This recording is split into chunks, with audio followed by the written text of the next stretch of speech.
अब इसके बाद में इस पूरे प्रोग्राम का यानी जो तरगीब सलात का प्रोग्राम चला 40 दिनों तक, और आज के इस प्रोग्राम के ताल्लुक से पूरा मुकम्मल तारुफ पेश करने के लिए इस जो है प्रोग्राम के मुंतज़मीन में से एक अहम मुंतज़िम हजरत मौलाना नूरुल बशर साहब कासमी को मैं दावत देता हूं कि वो तशरीफ लाएं और 10 मिनट के अंदर इस प्रोग्राम का तारुफ पेश फरमाएं।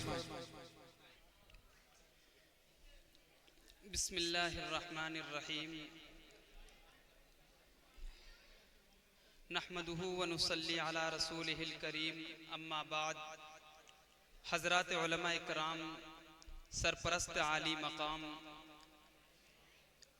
इस सर्द रात में तशरीफ़ लाए हुए मेहमान इज़ाम, मुअज़्ज़ज़ हाज़रीन इकराम और पर्दा नशी मेरी माँ और बहनों, अब से तकरीबन 4 माह कबल रफ़ीक़ मुकर्रम जनाब मौलाना मोहम्मद इमरान साहब और जनाब मौलाना मोहम्मद अतहर साहब कासमी की दावत पर मोहम्मदी हाज़री हुई। इन हज़रात ने बताया कि हम इस तरह का एक प्रोग्राम करना चाहते हैं, आपका ताउन चाहिए।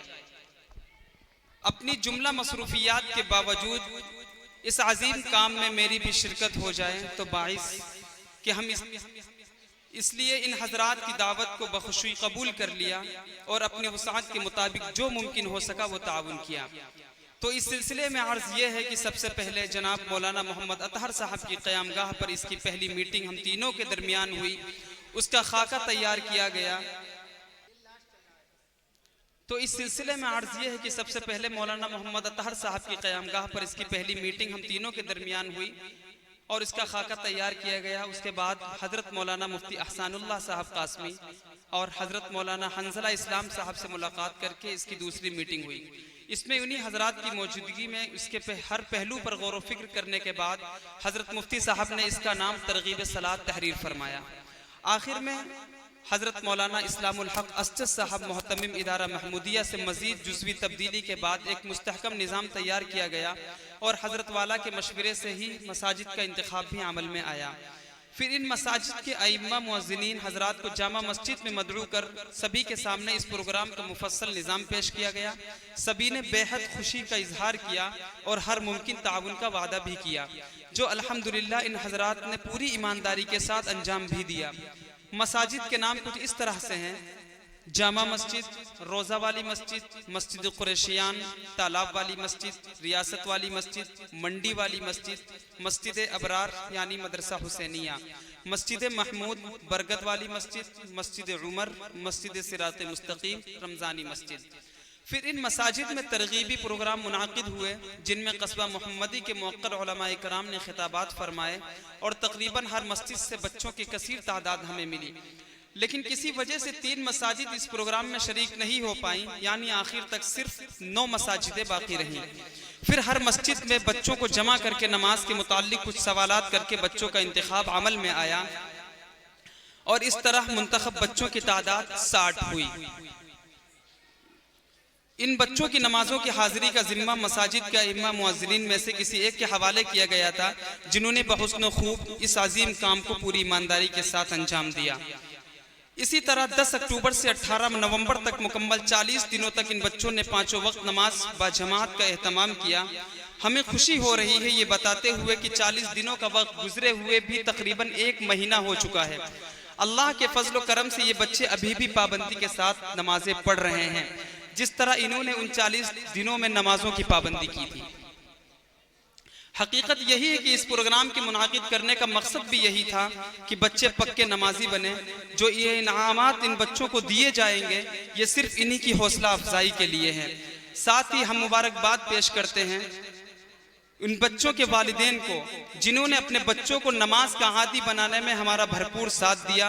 एक बच्चे का वाकया जिक्र करना भी ज़रूरी समझता हूँ, जो बारहा सुनता चला आया हूँ जब से उनका वाकया पेश आया है, और जब जब सुनता हूँ तब तक आंखों में आंसू आ जाते हैं कि मस्जिद से काफ़ी दूर एक बच्चे का मकान है। फजर की नमाज में उसके लिए आना बहुत मुश्किल था, इसलिए कि रास्ते में कुत्तों की भीड़ रहती है जो उस बच्चे को नुकसान पहुंचा सकती है। नमाज ना छूटे इसलिए उस बच्चे की माँ ने ये जिम्मेदारी बखूबी निभाई कि उन माँ ने रोजाना फजर के वक्त अपने बच्चे को मस्जिद छोड़ने जाया करती थी। आज जरूरत इन्हीं माओं की है। जिन बच्चों की माएँ ऐसी होंगी उस घर का बच्चा बेनमाजी नहीं हो सकता। इन्हीं 40 दिनों में दिवाली के दिन भी आए।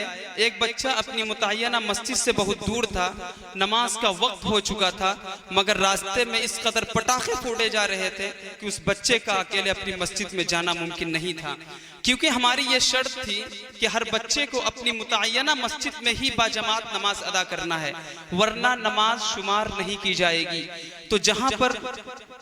तो जो बच्चा वहां मौजूद था, वहां के एक साहब ने ये जिम्मेदारी ली और अपनी मोटरसाइकिल से उस बच्चे को मस्जिद तक पहुंचाने की जिम्मेदारी उठाई थी। मैं सलाम करता हूं अपने उन कौम के जो नौजवानों को और ऐसी माओं को जिनके अंदर ये जज्बा मौजूद है कि वो इस जज्बे के साथ अगर वो चाह लें तो ये नस्ल बेनमाजी नहीं, बिल्कुल जमात के साथ नमाज अदा करने वाली बन जाएगी इंशाअल्लाह।